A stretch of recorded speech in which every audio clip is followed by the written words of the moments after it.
Did you pass in your evaluation for the city clerk? Yeah. I actually did it last week. I just handed it to him. We got it out of the way.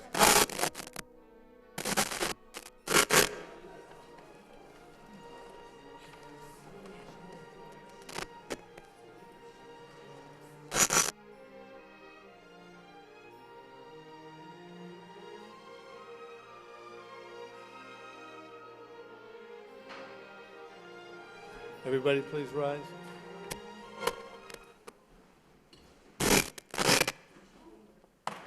Okay.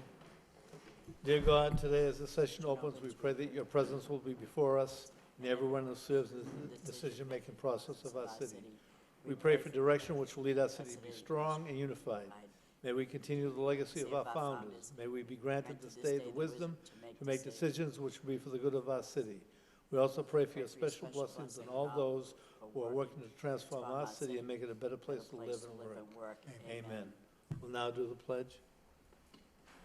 Pledge allegiance To the flag of the United States of America and to the republic for which it stands, one nation, under God, indivisible, with liberty and justice for all.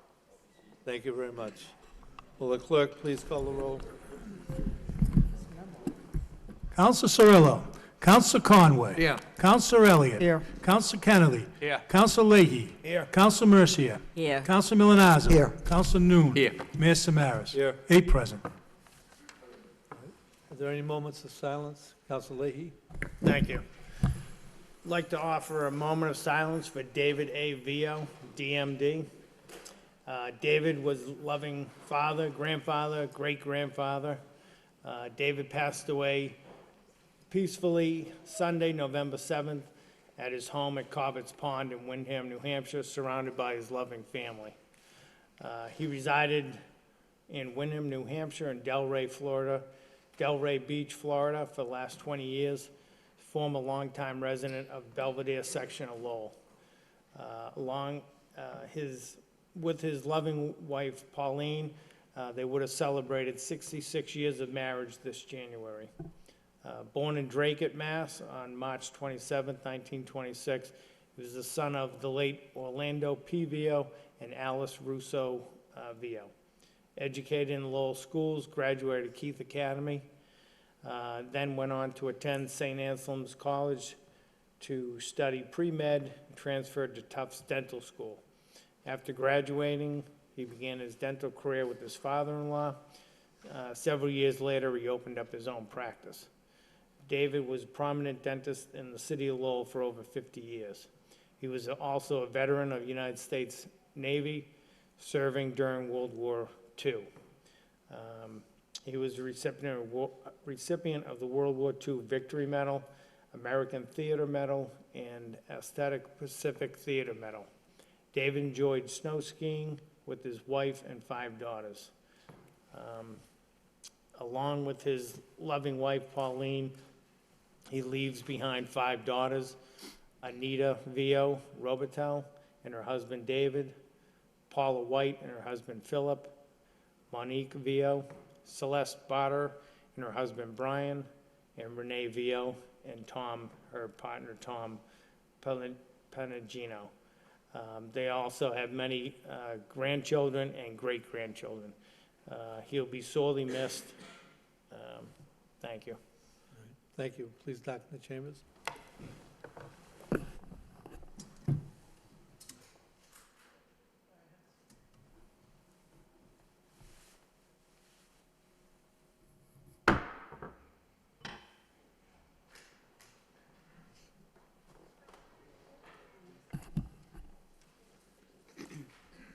Thank you. First, under Mayor's business tonight, we have a recognition of Youth Bill and Glenn Seghetti for the work performed in refurbishing the manger and the statues inside the manger. Tonight, we had the unveiling at 5:30. Several of us were present. I just want to, as mayor and speaking for the city council, I want to thank Youth Build and Glenn for some outstanding work on the manger. I think when people come down to see this, they're going to be really amazed. It's very, very impressive. So we have a citation which I'd like to read. But actually, before that citation, Councilor Mercer, do you have anything to say? This is Yes. your motion. Yes, thank you very much, Mr. Mayor. We're very, very rich in this city, not only with rich in ethnic diversity, not in money, but rich in diversity, rich in partnerships, and this is a culmination of that beautiful partnership that we have with a group called Youth Build. These are students, these are young men and women who went astray to some degree and thought to themselves, I'm worth more than that. I want to straighten my life out. And they did that. They straightened their life out by joining Youth Build. They are in carpentry and construction trades. They're certified. They came back and got their high set. They have certification in the different trades. They go to culinary arts. They have self-worth for themselves.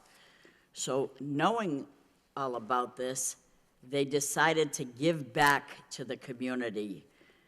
They learned how to give back not only to themselves, but to the city. These boys and girls had it tough. I know them very well. I know about them.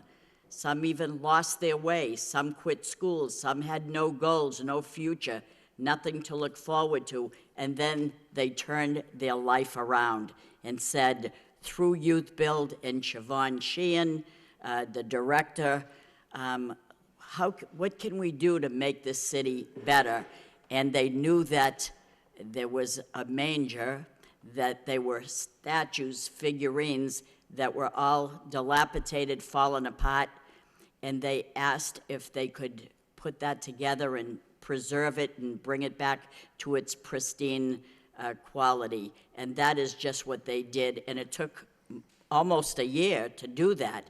It's not something that they could do overnight. And they did all this under the leadership of artistic therapy professional, and that is none other than Glenn Seghetti, who didn't look for a dime, but acted as a mentor and volunteered his time, his services, and what we saw this evening was a restoration of tradition. It did our hearts very good. We're all so very, very proud, and they're here this evening, and I feel like their mother. I'm just so proud of each and every one of them because they put their heart and soul into whatever they do. I could go on and on all night long because I know that this is just one of the many things that they do. They work for Habitat for Humanity, they restore homes, they provide houses for people to live in. They did it on Suffolk Street. They did it many times.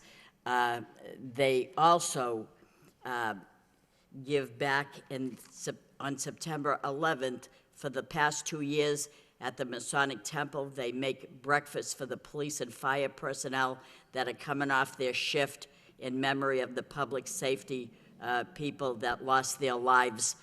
I'm just so very, very proud of them. I'm proud because when I was a young girl at 10 years old, I remember distinctly my mother, as part of the tradition, would bring me down here to attend and kneel in front of the manger, and that's what our tradition was all about.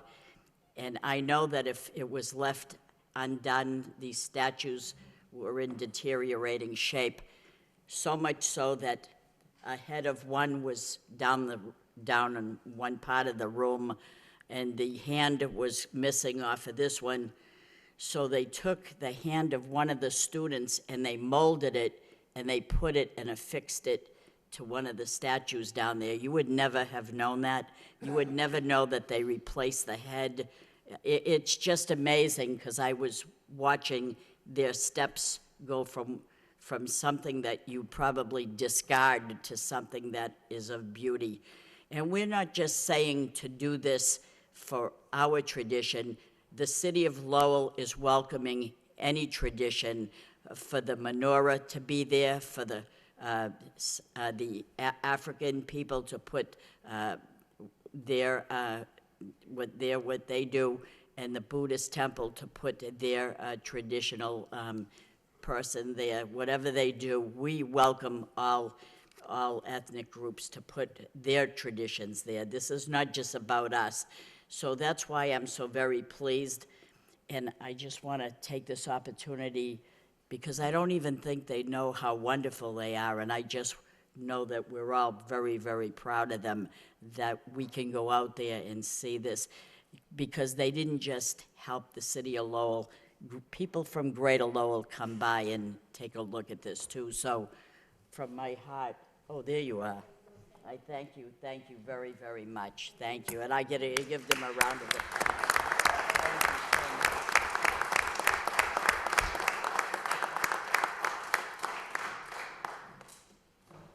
Councilor Mercier is correct.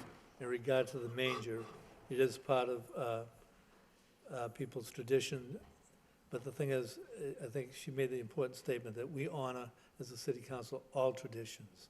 All groups are welcome to make their presentation, at City Hall. It just makes for a better city. So we have a citation. Be it hereby known to all that the city of Lowell and the Commonwealth of Massachusetts hereby honor Glenn Seghetti for sharing his outstanding artistic ability with the youth build of Greater Lowell students by helping them restore the nativity scene figures to their original pristine quality. The entire city of Lowell and the Greater Lowell area are delighted that you help the students preserve a valued tradition in our city. It's given this 26th day of November 2019 by myself, William J. Samaras, Mayor. I'd like to have Rita, Councilor Mercier, give this to Glenn, and also if the councilors could come forward and the youth come up so we can have a picture, please.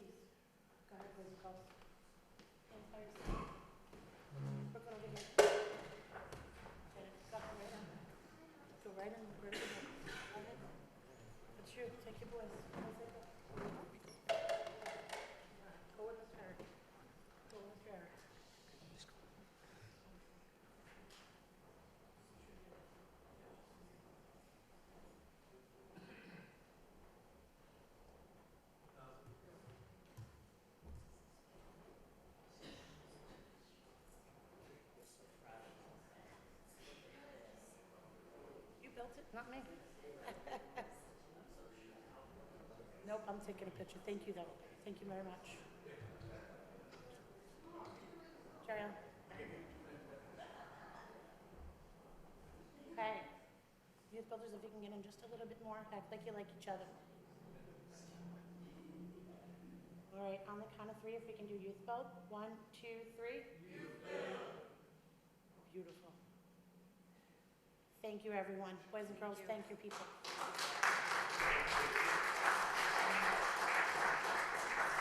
Thank you, my dear. Thank you. Thank you. Hold on and thank. Make sure to thank Ms. Donahue and Mr. Samaras and all the counselors. Yep. Just like you know how to do. Come on out here, my little dear. Watch them. Watch them do their magic. Thank you. Oh, thank you. Thank you. Thank you. Keep up the good work. You guys did a great job. Thank you. Appreciate it. Great job. Bye, my lady. Great job. It was right next to you.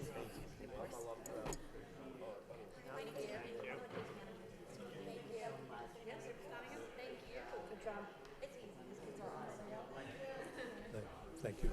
Good job. Thank you so much.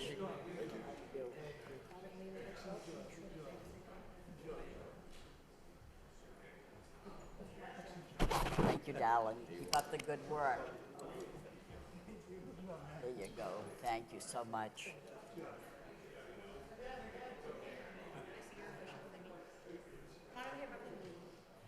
Congratulations, sir.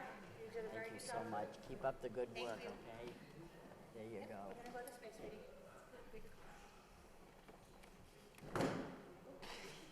Thank you, darling. Keep A up, little nervous, I know. all right? All right, you ready, boys and girls? Let's go enjoy your evening. Good job. I think what we had is a good example of the spirit of Christmas. But I should also mention outside that we have Frosty the Snowman and reindeers all lit up on the plaza.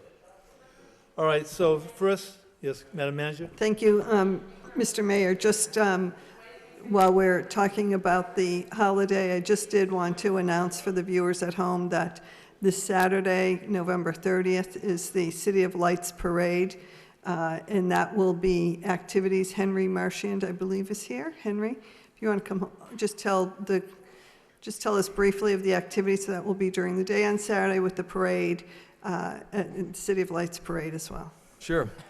This is the 31st Annual City of Lights Parade, and we think that it's bigger and better. We've got the parade that begins at 4:30 from Jackson Street, comes down Central Street up to Merrimack Street, and by the review stand at City Hall at roughly around 5:30, 6 o'clock for the lighting of City Hall, and all of the lights in the plaza and the enhanced decorations. The parade goes all the way down Jackson to set up and even down Canal Street, so it's the longest we've had in terms of a setup and number of units, so it should be pretty exciting. But before then, from 11 o'clock on, there are activities downtown. So we have the wreath decorating workshop at the Pollard Library, begins at 11. The National Park will be running their Holly Jolly Trolley from noon to 3:30.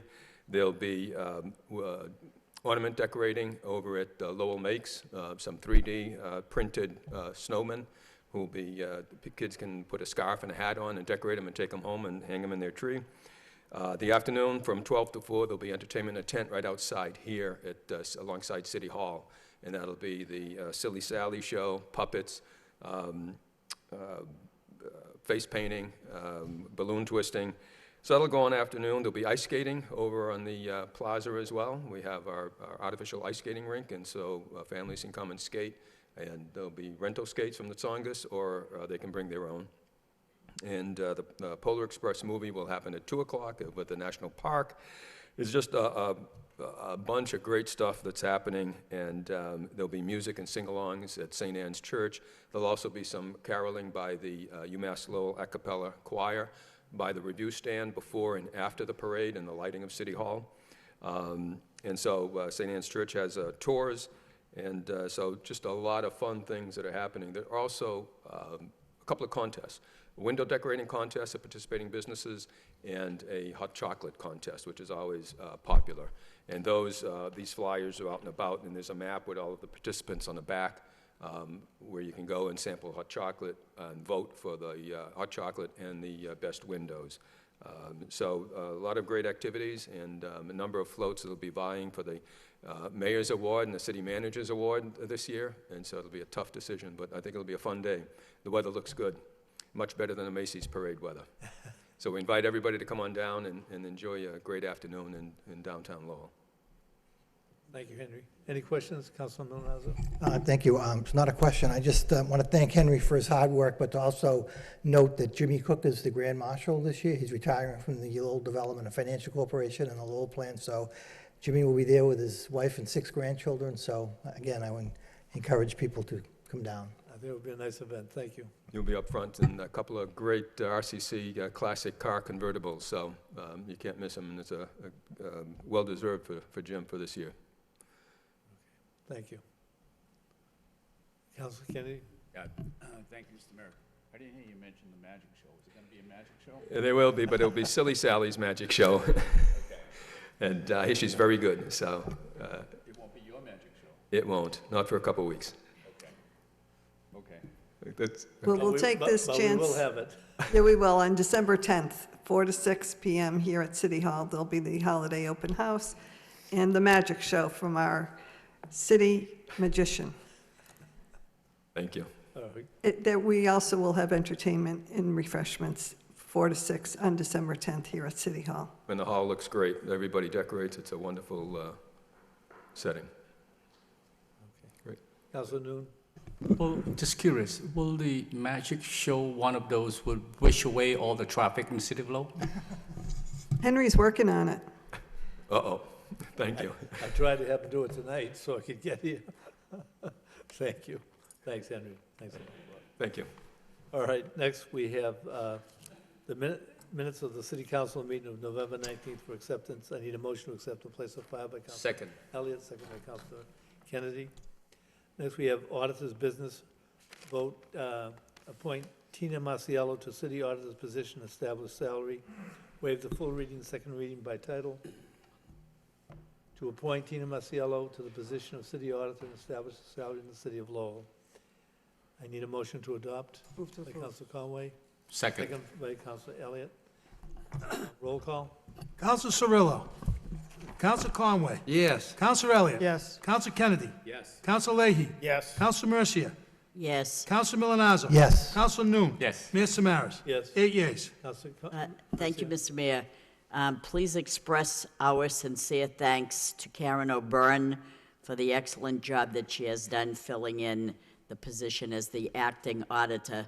She is a credit to her office and to the city, and I feel I speak for my Should we colleagues. I think we should send a letter of Yeah, she did a gratitude, tremendous job. to her, because Thank she- you. she held on for quite a while and did a splendid Yes, job. absolutely. So, Madam Manager, if you could help us, Absolutely. Yeah. thank you. Thank you for that, Councilor Mercia. Give her a day off like that. Okay, next, we have, Madam Mayor, oh, yes, Councilor Leahy.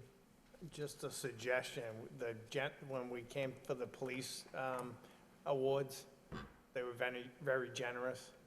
So maybe like a leave early or one day off in recognition of all her hard work. Well, she works for you, so I think that sounds All right, like, so we sounds like a motion. Can we make a motion, give her one day off for good, Yeah, for a nice I'll job second that she that. did. Yes, absolutely. all right. Do we have to vote on that, or no? Yes. Yes, roll call. Counsel Cirillo. Counsel Conway. Yes. Counsel Elliott. Yes. Counsel Kennedy. Yes. Counsel Leahy. Yes. Counsel Mercia. Yes. Counsel Milonazo. Yes. Counsel Noon. Yes. Mayor Samaras. Yes. 8 yeas. Thank you. And I'm sure she'll know how to account for that in the payroll. Very good. We can't go to the hearings yet, it's not 7 o'clock. So we'll go to communications from the city manager. Motion responses. First petition response, City Hall and Merrimack Street pedestrian safety. Not sure who did that, Councilor, Madam Manager? Yes, thank you. This was obviously brought, it actually has been discussed here a number of times, but there was a petition filed by employees here from City Hall that was referred to the transportation engineer.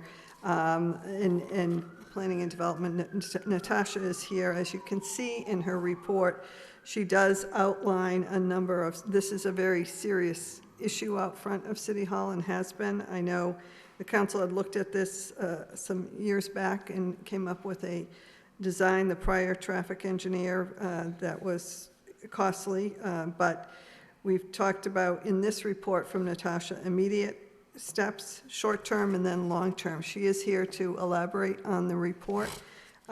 We also had a second part of that, and that is from the police department.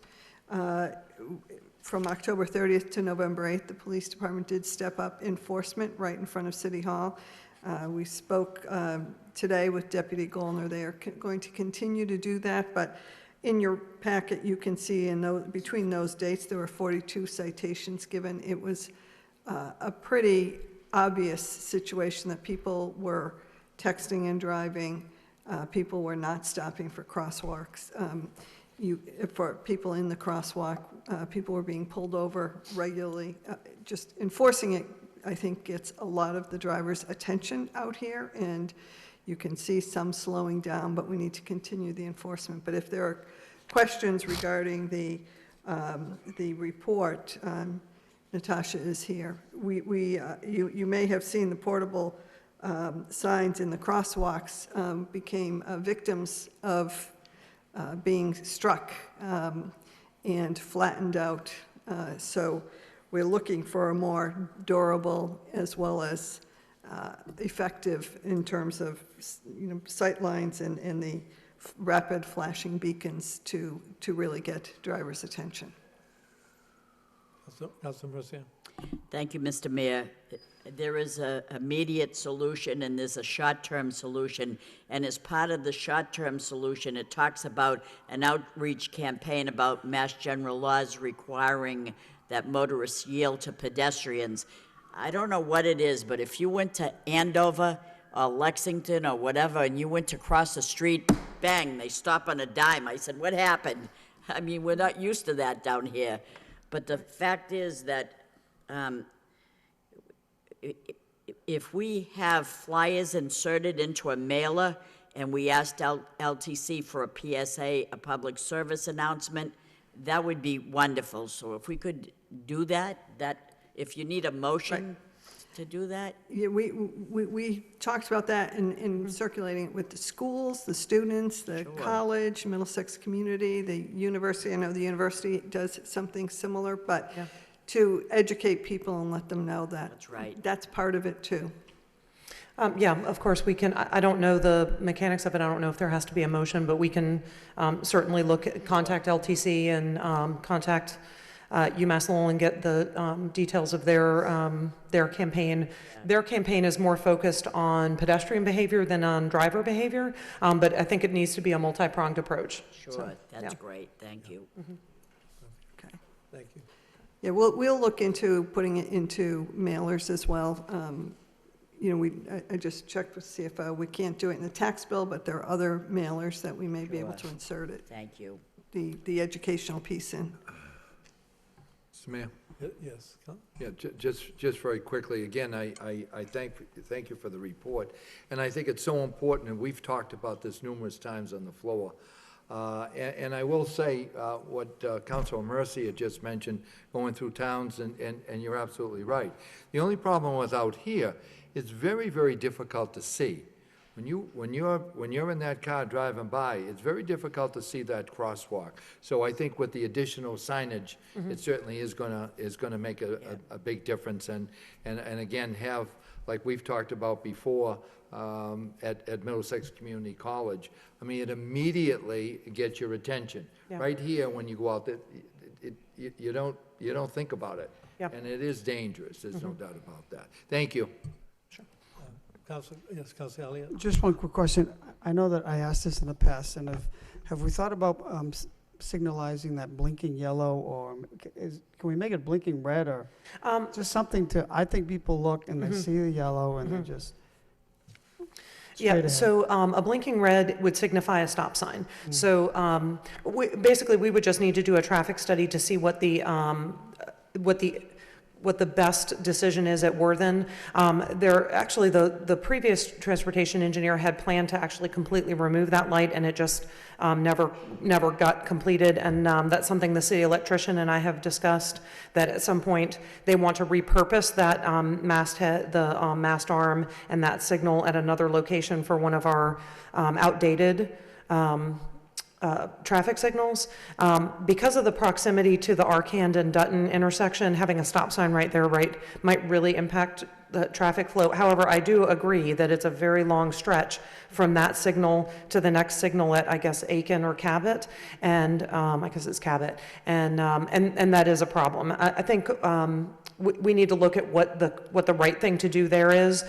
For now, I think I would recommend we leave it flashing yellow while we evaluate what the best options are. And I do think some of these immediate and short-term solutions will improve pedestrian safety at that location. Councilor Lee?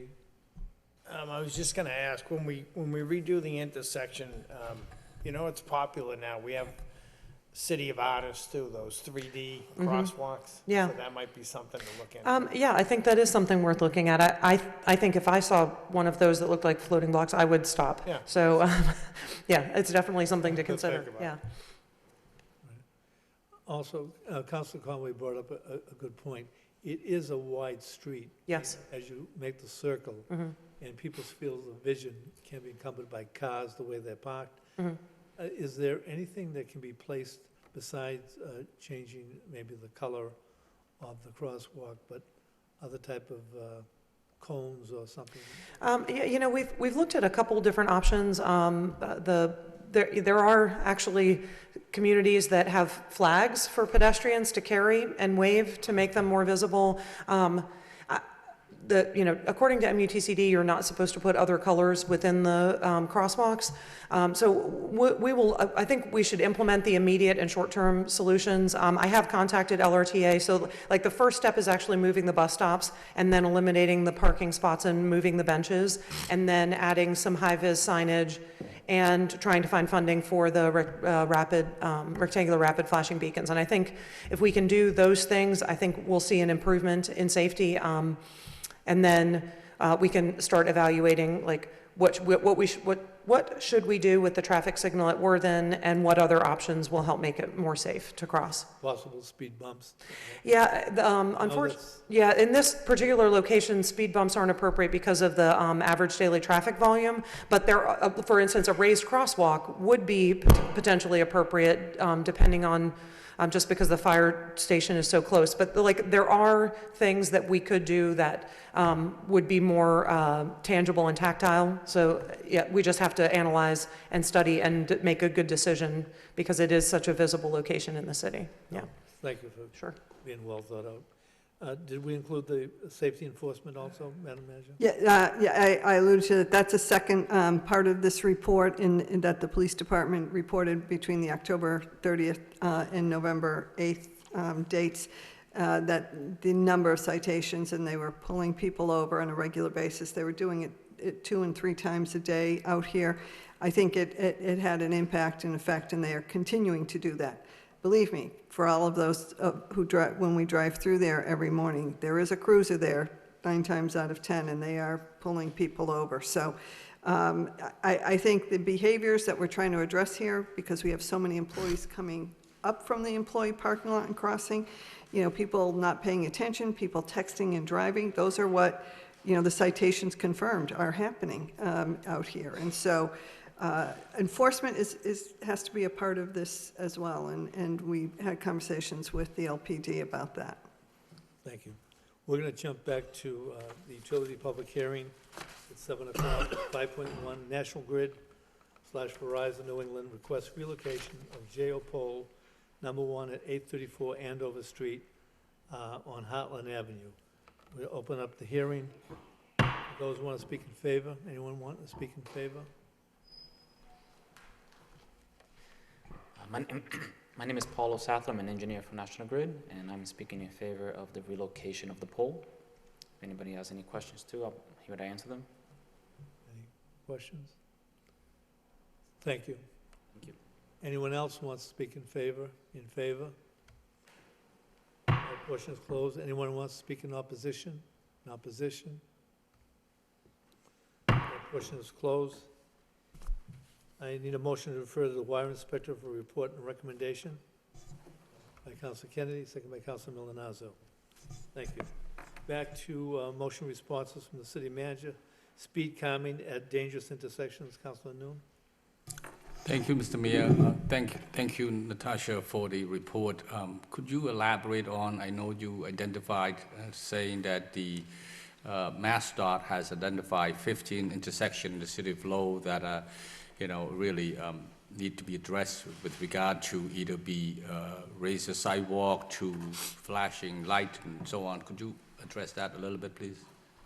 Sure. There's a list of the top 200 most dangerous intersections in Massachusetts. Lowell has 15 of those.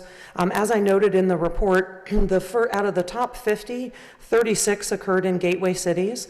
Gateway cities do have kind of a unique challenge in that we're large population centers, we have aging transportation infrastructure, and then we're also often transit hubs. So in Lowell, we have the Gallagher Terminal.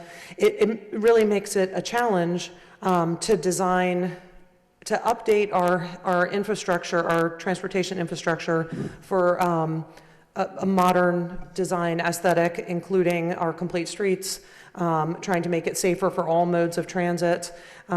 We do have a number of projects going on in the city that address some of those dangerous intersections. One of them is at Nesmith and Andover, and we have a planned design project at the one of the most dangerous ones, which is at Church and Apple. It's all of all 3 different names in downtown, that leading on Church, heading out of town toward Andover Street. So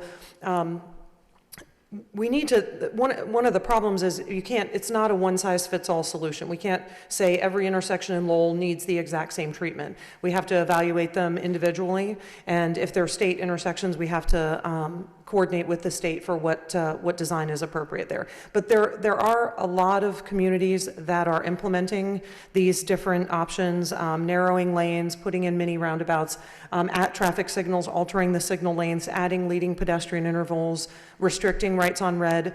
And in some places in Lowell, those things are going to work, and then in some places, they're not going to be appropriate. So we have to look at it at each individual location and try to figure out what's going to be the best solution. So I noticed that you identified a dozen of options. Since you're an expert, which one of those options that's more effective or cost effective that we should implement to at least some of the intersection in the city of Lowell? The most cost-effective of these, I would say, would be narrowed lanes, because that's simply a question of repainting. And, because our paint doesn't last very long, it's, it gets faded. It's not very costly to repaint lanes, and especially around intersections. So in terms of the most cost-effective, I would say that. The most expensive ones are speed tables and raised crosswalks, because that's an instance where you're going to be changing the elevation of the roadway. You have to evaluate drainage impacts. We might have to add catch basins and pipes and connect to existing drainage infrastructure. We can do some of these things in more of a pilot. So it's like a tactical urbanism, where we get inexpensive materials like flex posts and paint, and add some chicanes and try it out. And so we do a speed study and then add some chicanes at a particular intersection, and then do a speed study afterwards to see if the impact it has. So there are some things we could do in a more shorter, less expensive time. They don't look very nice, but they would give us some information about what would potentially work at different places. So you identified narrow lane as one as the cost effective, and maybe you can do it now and cheap. So how soon can you apply those in some of these location section? Unfortunately, the weather right now would make it difficult to paint. I think we might be not quite at the point where we might still be able to paint, but the temperature is such that the paint takes forever to dry when it's cold. So we might not be able to implement it until the spring.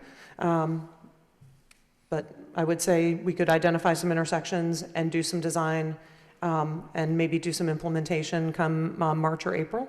Yeah, could you update us then, say April of next year's, and with those planned, and and what some of those short-term and long-term plan, and those addressing some of those intersection issue. Okay. Thank you. Thank you. Thank you. Any questions? All right, next motion by Councilor Leahy, community choice aggregation. Councilor Leahy. Thank you. Good report. The only thing I would ask, Madam Manager, is there a way to put some of this information on the website so that Yes. it's noticeable, so people pick up on it, and if they do want to join with the new aggregate, they know how to join in? Yeah, that's a good point, Counselor. We spoke with Catherine Moses about that. Catherine is here, and at least that is one way that we can let people know, how they'd go about it. And Catherine, you may want to speak to it more in detail. There is a problem. We can't outright contact people, but we can certainly make the information available publicly. Yes, thank you, Madam Manager, and thank you, Councilor Leahy, for the opportunity to continue to educate our residents and businesses about the aggregation program. We had done an update a couple of months ago. We had gotten fixed pricing at 11.874 cents per kilowatt hour, which is about 2 cents cheaper than National Grid's current basic service rate. There are several different classes of people that can enroll in the aggregation. It's open to any type of person with a service address within Lowell. It can be residents, businesses, industrial customers, and the ways that you enroll in the program, there's a website that our consultant for the aggregation manages, where people can get their billing information, have your account number, your service address, and you can just click to opt in there. There's also a toll-free phone number that they can call the supplier. The problem with notifications, I know that there has been some confusion around the notification process and how people join the program. If you were already part of the aggregation program, you should have received a written notification in the mail. If you did not opt out, then you're a part of the program. If you have a competitive supplier, we can't actually get the names of those people to let them know about the program other than mechanisms like our website, like the city council.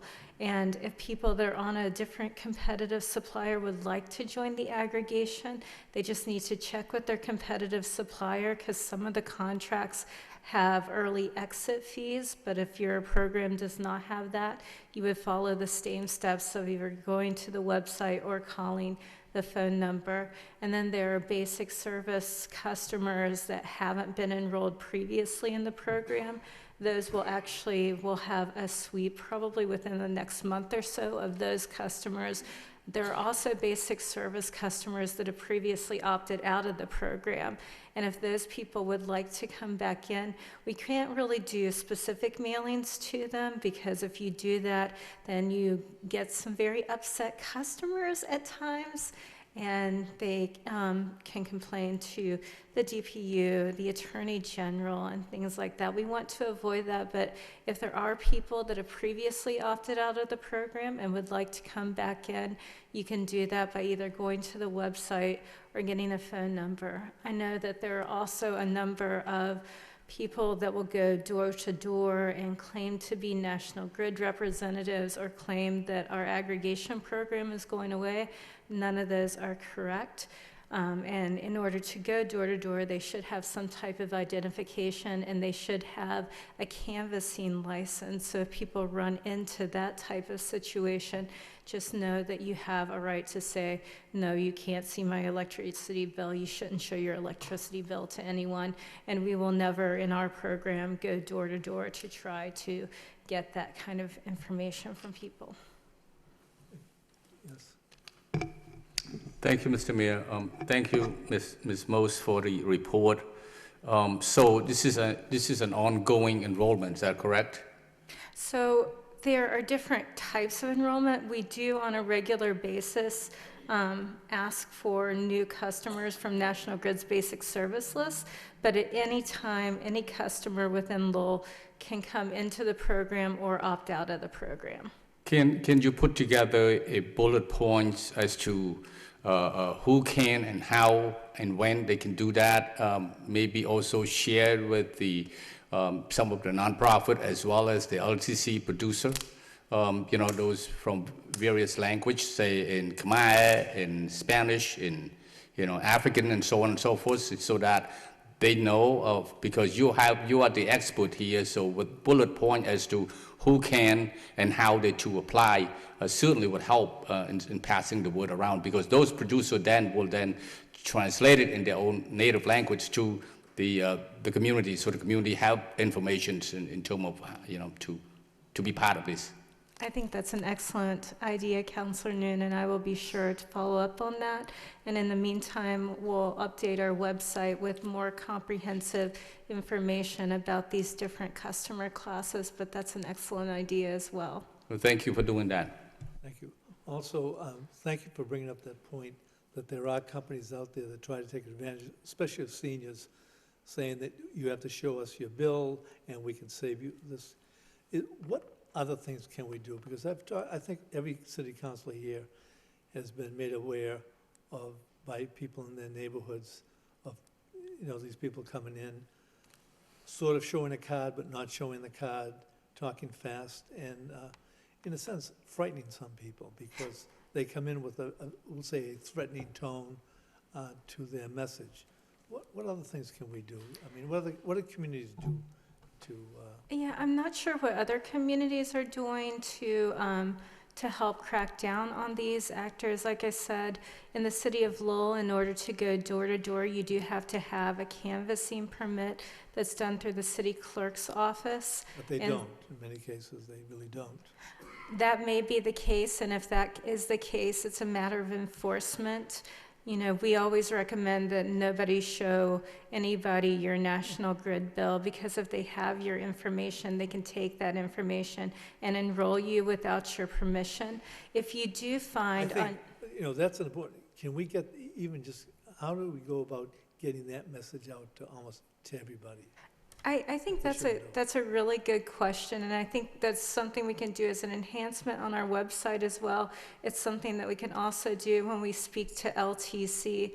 But I think just continuing to re-emphasize this and possibly even looking into how other communities do this, I'd be happy to do that as a follow-up as well, because I know there are a lot of people out there that are not doing what they're supposed to do. And I know that unfortunately, we do get a lot of complaints in our office about people that have heard misinformation. If you do find that you've been switched without your consent, typically on your electricity bill, there will be a notification that our records indicate that you have switched suppliers to, and whatever the supplier's name is done. If this has been done in error, then it gives you a number to contact. There's actually a number at the DPU where you can register complaints as well, and we'd be happy to provide that information as well. That's good information. Thank you very much. Speak on that. Can I speak on that? Speak on that issue. Can I? No. Oh, I'm sorry. Clerk, what? The clerk would like to speak on that. Just as a matter of information, and Ms. Moses brought it up, there's a licensing process through my office that they do come in and get canvassing licenses. Years ago, there were people that were out in the street without the license. The problem has risen in the last couple of years is the aggressive salesmanship. They had the license, but they're just going out and being ultra aggressive and getting what they're looking for. But I think, as Ms. Moses indicated, that in the council has indicated, getting information out to the citizens of Lowell that they know that, what the information is and what they should be looking for will be extremely helpful. And it just says, in addition to, I think that the Council of Aging should be involved in this as well, because a lot of the targets are the elderly, and they're just confused about it, and it can be confusing. And so I think, the right approach is general knowledge and general information out to the public. Thank you, Mr. Clerk. Any questions? Further questions? Thank you. All right. So I need a motion to accept and place on file. So By moved. Councilor Noon, second by Councilor Mercia. Next, we have 6.2, Communications. City Manager requests out-of-state travel for 3 members of the Lowell Police Department. I need a motion to adopt. By Councilor Kennedy, second by Councilor Noon. Roll call. Council Cirillo, Council Conway. Yes. Council Elliott. Yes. Council Kennedy. Yes. Council Leahy. Council Mercia. Yes. Council Milonazo. Yes. Council Noon. Yes. Mayor Samaras. Yes. 8 yeas. Next, we have votes from the city manager. Vote accept a gift of $14,360 from Middlesex Community College. Waive the full reading, second reading by title. Authorize the city manager on behalf of the city of Lowell to accept a gift from Middlesex Community College of $14,360 towards installing rectangular rapid flashing beacons on Merrimack Street, County Square. Okay, I need a motion to adopt by Councilor Conway, second by Councilor Noon. Roll call. Council Cirillo. Council Conway. Yes. Council Elliott. Yes. Council Kennedy. Yes. Council Leahy. Yes. Council Mercia. Yes. Council Milonazo. Yes. Council Noon. Yes. Mayor Samaras. Yes. 8 yeas. Next, we have a vote accept the gift of the hydro sculpture from Cool. Waive the full reading, second reading by title. Authorize the city manager on behalf of the city of Lowell to accept the gift from the cultural organization of Lowell Cool of a hydro sculpture of public art project spearheaded by Cool and the artist Nancy Selvage Art Traction LLC, located in the city's Utopian Park in the Hamilton Canal Innovation District. I need a motion to adopt by Councilor Mercia, second by Councilor Noon. Roll call. Council Cirillo. Council Conway. Yes. Council Elliott. Yes. Council Kennedy. Yes. Council Leahy. Yes. Council Mercia. Yes. Council Milonazo. Yes. Council Noon. Yes. Mayor Samaras. Yes. 8 yeas. Next, we have a vote to authorize city manager to execute access agreement with Comcast Cable Communications Management LLC for property at 191 Mount Pleasant Street. Waive the full reading, second reading by title. Authorize the city manager to execute an access agreement between the City of Lowell and Comcast Cable Communications Management LLC to install, construct, replace, maintain, repair, and operate, inspect, augment, and remove at Comcast's sole option and expense certain wires, cables, conduits, lock boxes, and other appurtenant fixtures and equipment at 191 Mount Pleasant Street, Lowell. I need a motion to adopt by Councilor Kennedy, second by Councilor Noon. Roll call. Counsel Cirillo, Counsel Conway. Yes. Counsel Elliott. Yes. Counsel Kennedy. Yes. Counsel Leahy. Yes. Counsel Mercia. Counsel Milonazo. Yes. Counsel Noon. Yes. Mayor Samaras. Yes. 8 yeas. Next, we have a vote establish minimum residential factor for fiscal 2020. I need a motion to refer to a public hearing on December 10th, 2019 at 7 p.m. by Councilor Kennedy, second by Councilor Elliott. Next, we have vote supplement appropriation of $800,000 for fire department, waive the full reading and second reading by title. Order a supplemental appropriation of $800,000 to raise from tax levy and local receipts and appropriate to the Lowell Fire Department's salary and wage account. So I need a motion to adopt. So by moved. Councilor Elliott, second by Councilor Conway. Roll call. Mr. Mayor, I'm sorry. I'd just like to ask the city manager to explain this. Sure. Thank you, and through you to the council. So the raise and appropriate money here tonight is the result of, obviously, we settled the collective bargaining agreements, which was the current fiscal year and a retro year.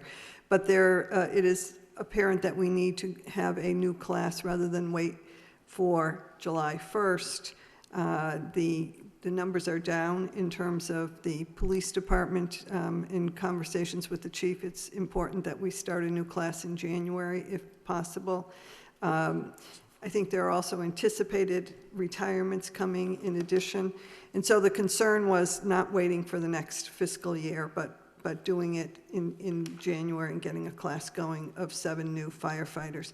As you recall, in the past, there were federal grant monies that would help shoulder the hiring of new firefighters, and we did participate and had the benefit of that for a few years, but now it's all on us. Nonetheless, in order to deal with things like overtime and company closures, maintaining that 213 number for firefighters is really critical. So, the chief has been keeping a close eye on that number, and if we were to wait till the next fiscal year, we're going to be that much further behind, not just the 7 we're talking about, but probably on the anticipated retirements that may be coming down the line. So it's a combination of where we're at this point in the year.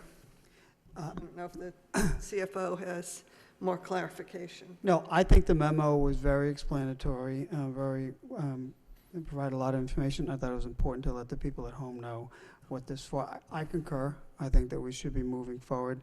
And I also want to recognize the fact that this is staying within the levy.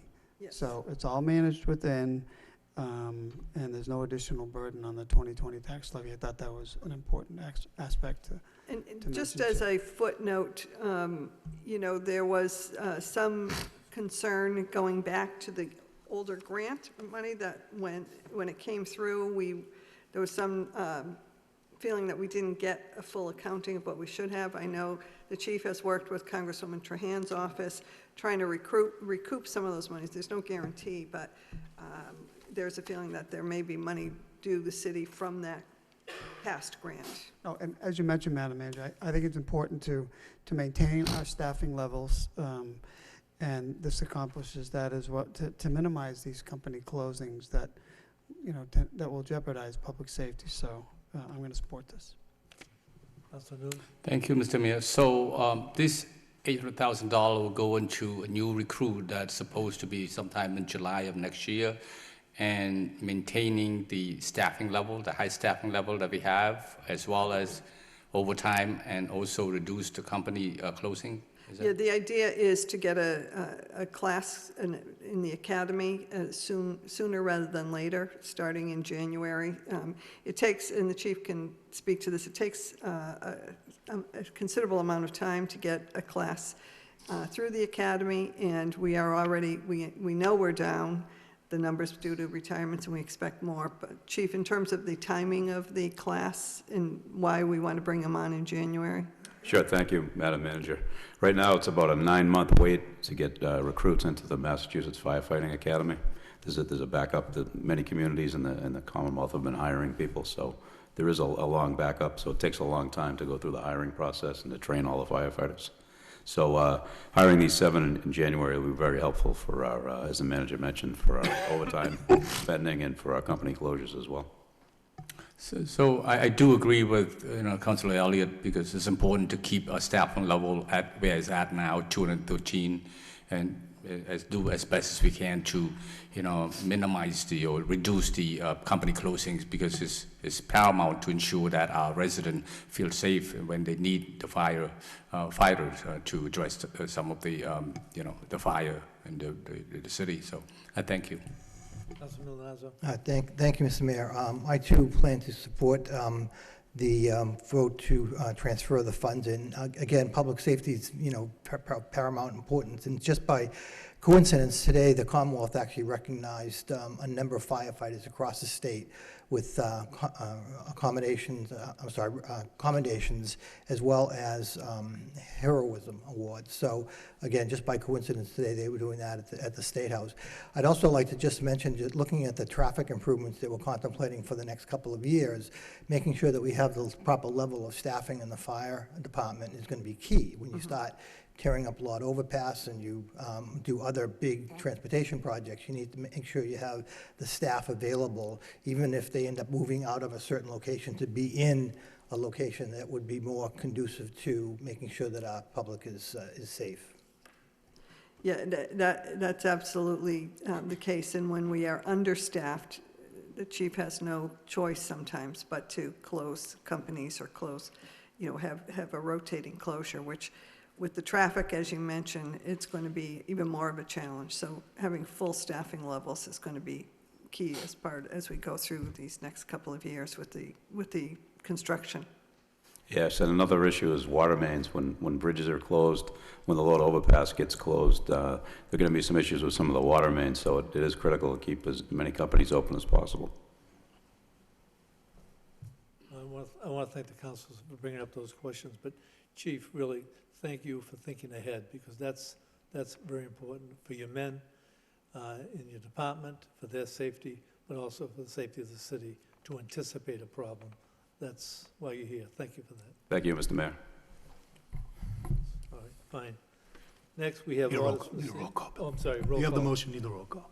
Counsel Cirillo. Counsel Conway. Yes. Counsel Elliott. Yes. Counsel Kennedy. Yes. Counsel Leahy. Yes. Counsel Mercia. Yes. Counsel Milonazo. Yes. Counsel Noon. Yes. Mayor Samaras. Yes. 8 yeas. Thank you. Next, we have orders from the city manager, order 60-day trial, waive the full reading and second reading by title. Pursuant to Chapter 266 of the Code of Ordinance, City of Lowell, Massachusetts, concerning Section 266-6 thereof entitled Temporary Experimental Regulations, Temporary Traffic Regulations are hereby implemented for a period of up to 60 days. They need a motion to adopt by Councilor Elliott, second by Councilor Noon. Roll call. Counsel Cirillo. Counsel Conway. Yes. Counsel Elliott. Yes. Counsel Kennedy. Yes. Counsel Leahy. Yes. Counsel Mercia. Yes. Counsel Milonazo. Yes. Counsel Noon. Yes. Mayor Samaras. Yes. 8 yeas. Next, we have resolutions. Resolution to support fully funding the bond bill, redesign and construction of a new permanent bridge to replace the temporary Rourke Bridge. Waive the full reading, second reading by title. The City Council of the City of Lowell wishes to be recorded in support of fully funding the bond bill relative to design and construction of a new permanent bridge to replace the 30-year-old temporary Rourke Bridge in Lowell, Mass. I need a motion to adopt by Councilor Kennedy, and second by Councilor Milonazo. Roll call. Counsel Cirillo. Counsel Conway. Yes. Counsel Elliott. Yes. Counsel Kennedy. Yes. Counsel Leahy. Yes. Counsel Mercia. Yes. Counsel Milonazo. Yes. Counsel Noon. Yes. Mayor Samaras. Yes. 8 yeas. Then reports, any subcommittee reports? Then we have a wire inspector, National Grid requests installation of a heavy-duty handhold on the sidewalk at 15 Pearl Street. I need a motion to accept and adopt accompanying orders by Councilor Conway, second by Councilor Kennedy. And we have 10.2, wire inspector, National Grid request installation of a SCADA gas pressure system to comply with safety standards in Calorie Park area across from 242 Parker Street. I need a motion to accept and adopt the accompanying order. Council Noon, second by Council Milonazo. Then we have petition, 2 on property damage. I need a motion to refer to the law department for report and recommendation by Council Conway, second by Council Elliott. Then under miscellaneous, Eric Faulkner from Waltham West requests installation of an overhanging sign located at 197 Market Street. I need a motion to refer to the law department for report and recommendation by Council Noon, second by Council Milonazo.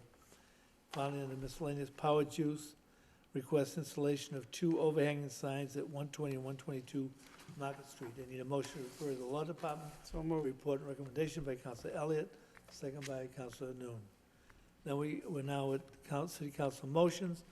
First motion by Council Mercia, request city manager allow a memorial plaque or sign at McPherson's Park in Centerville in honor of Michael Sully Sullivan in gratitude for his many years of service, use of our city. I need a second by Council Elliott.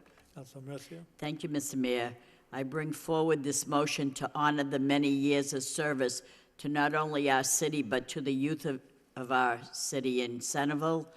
Active for many years in youth sports, Michael coached or served on the board for the St. Michael's Baseball League, the Centerville Baseball League, Junior League Football, Pop Warner Football, and Lowell Youth Basketball.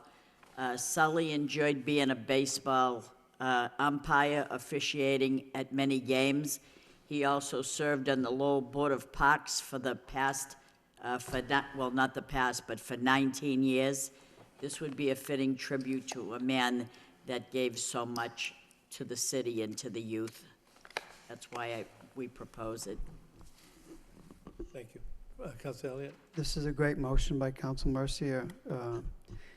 She just outlined all of his contributions to the city, and it's fitting to do this for him, and considering all of his years on the Board of Parks, which is can be a thankless job. So I think it's a great motion, and wholeheartedly support it.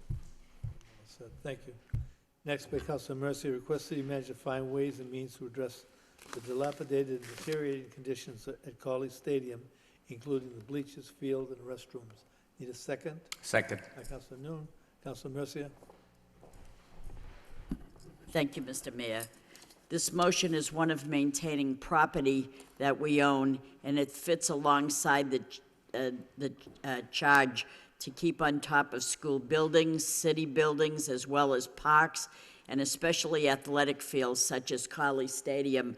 I'm passing around pictures now. These pictures, I'm going to submit the pictures as part of this motion because I have passed around those pictures, and a picture is worth 1,000 words.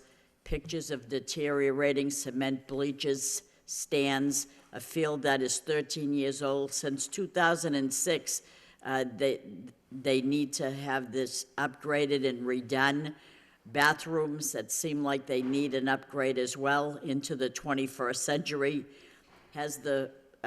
And I wanted to know if the playing field has ever been sanitized, because that's part of what we're supposed to be doing, and I don't know if the field was ever sanitized.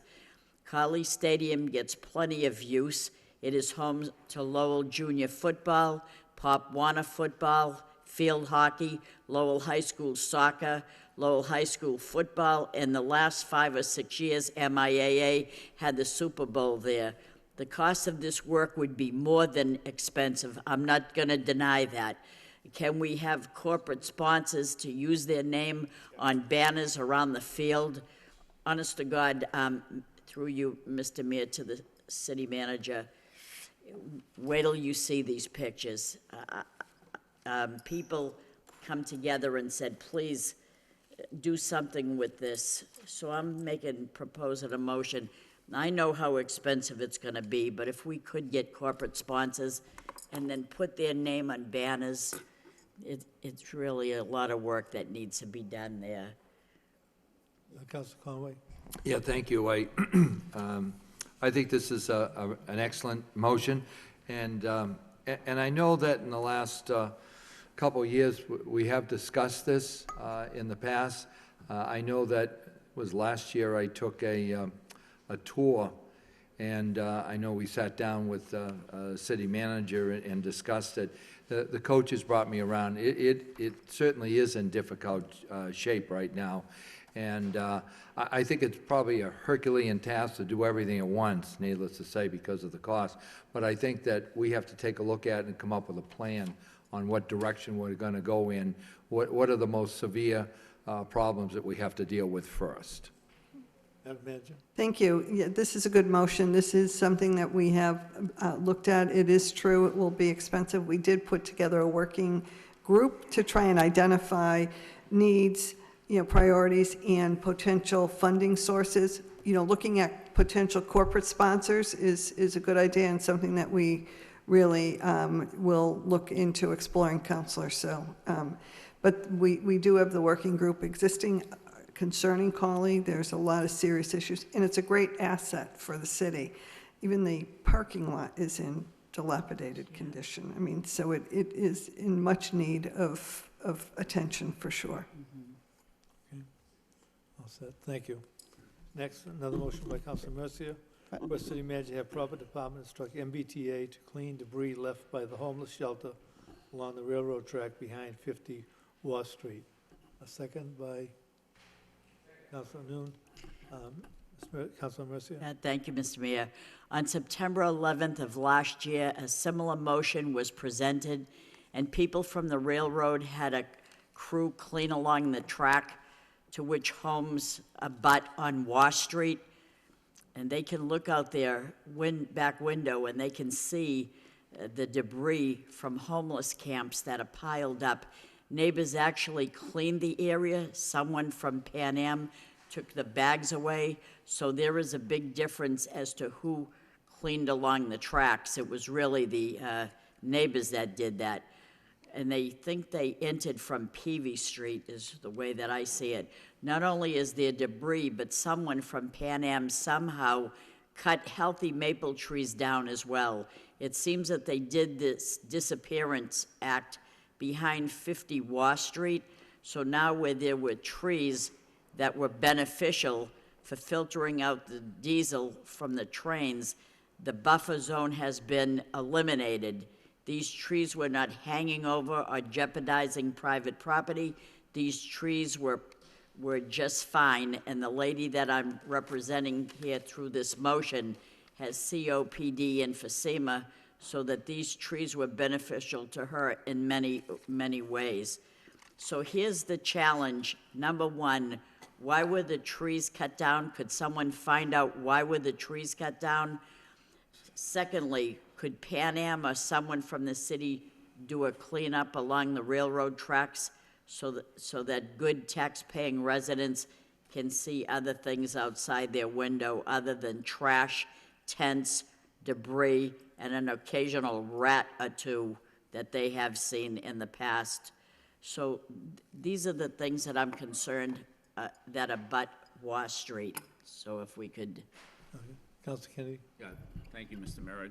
I think this is a good motion. I believe I'm the one that had the motion on last September. But, it turned into a big deal because nobody wanted to take responsibility for the railroad bed.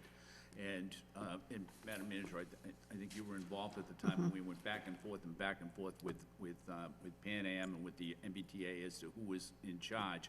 But it is, what happens with that camp is that people go and just collect stuff that they want to make the camp be better. And then you end up with a whole bunch of debris down there.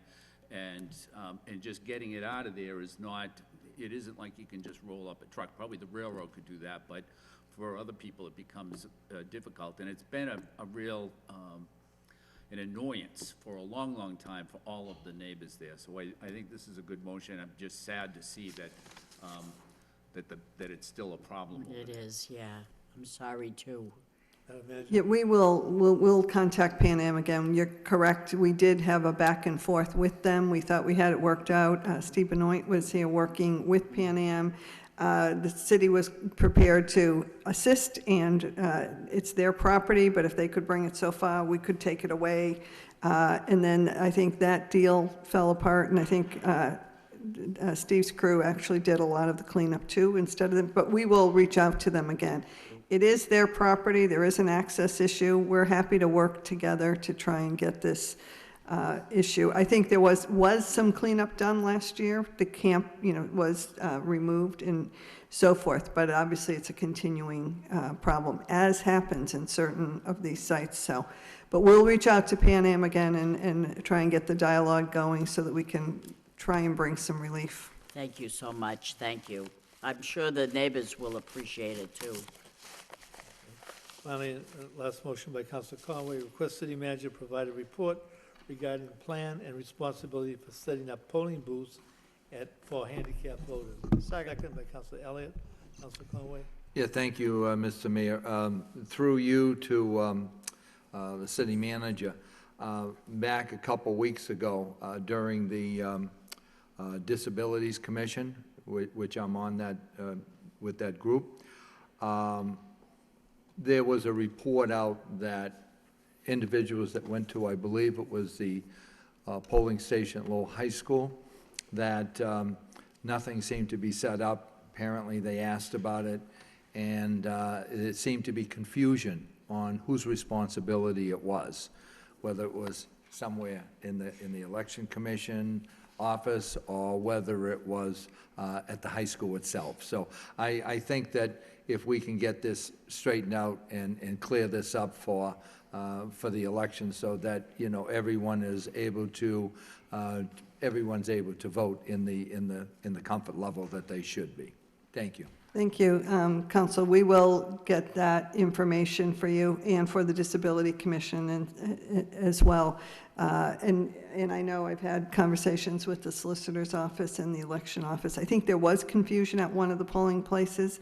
I think perhaps some of the people on site were unaware that the equipment was actually there, and so they may have given misinformation that the equipment wasn't available, and it turns out it was. So we will make sure that everybody knows and certainly get back with a report as to what happened at that polling location. And just one other thing, too, is that they did ask about whether there would be some type of a punch list of things that had to be done at these Yes. At the polling, and who might be responsible, if we have anybody responsible for it. Yeah, actually, Elliot Veloso did put together a binder with punch lists for every single polling location. I believe it's the warden who is tasked with going through every single checklist and including issues such as that. So we will certainly make sure that we get a report as to what happened if it was indeed Lowell High School. But we have another election coming up in March, and so we want to make sure, we refine this and make sure everybody is, well-informed and well-trained. But they were provided a binder this election so that they could follow the binder and have explicit information right at their fingertips. I don't know if the solicitor has anything to add. No, Okay. I thank you, and I will get that word back to the Disabilities Commission, letting them know that you are preparing that. Thank you. Councilman Lazo. Just quickly on a related matter, where are we, Madam Manager, hiring the Director of the Election Office at this point? Yeah, we will be posting that again now that this election is over. Obviously, Attorney Veloso was acting in an interim capacity, so we will be posting it again. We didn't want to do anything in the midst of the election that was ongoing, and since he had it in good control, but now we have a little bit of a breather room, so we want to get it posted ASAP. Okay, thank you. And again, just talking the same we did with the acting city auditor, we should really thank Attorney Veloso for stepping up and doing a very good job with the election. Thank you. Thank you, Mr. Mayor. You probably recall that last week, Councilor Elliott asked me about legislation that might be pending at the State House regarding PFAS. And so if I could just give a speedy report, there are but two bills dealing with PFAS. One would call for an interagency task force, and that is both a bill and it also is included as language as a budget amendment in the supplemental budget. And the second piece of legislation would ban the use of PFAS in packaging for food products. That's all that there is down there. I'm not sure that anything's gonna happen for the time that I have remaining here, but I'll try to keep everybody posted on how that goes from here on in. Thank you for the information. Thank you.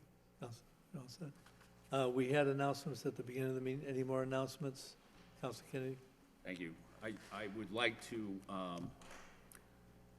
just recently, this past week, the legislature voted to approve the Article 97 regarding the high school that goes across, that is for the two walkways that connect or link the two second floors of the two buildings and crosses Lucille Arkham Park.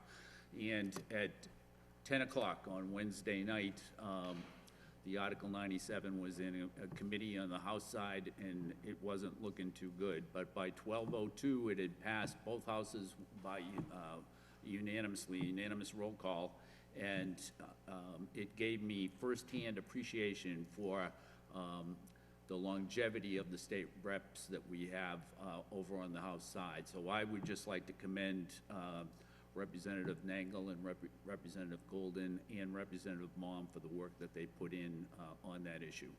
And I suppose I'm also giving myself a pat in the back in a way too. Anyways, thank you. City Manager. Thank you. Thank you. I do want to publicly thank and commend Senator Kennedy, as well as Representative Nangle. His office had filed and shepherded this through, as well as Representative Golden. And I know when it came down to the home stretch and the 11th hour, it was all hands on deck to get that done. And it's not an easy task to get 200 votes for something like this in the dead of night. But I do want to thank everyone involved, because it is so important to us. You know, we are very much advanced in the detailed design and have had a lot of work done. And until that's in place, the MSBA cannot forward to us their 80%. And so the bills come in each month. And I did have occasion to mention it. That, you know, if you go on a recess for a couple of months, which is typically what happens at this time of year, our bills aren't going to stop. And so this is a very big thing for us to be able to access the 80% reimbursement from the MSBA. So thank you very much. I think the CFO thanks you. Sure he does. Thank you. Any other announcements? Motion to adjourn by Councilor Elliott, second by Councilor Kennedy. Thank you.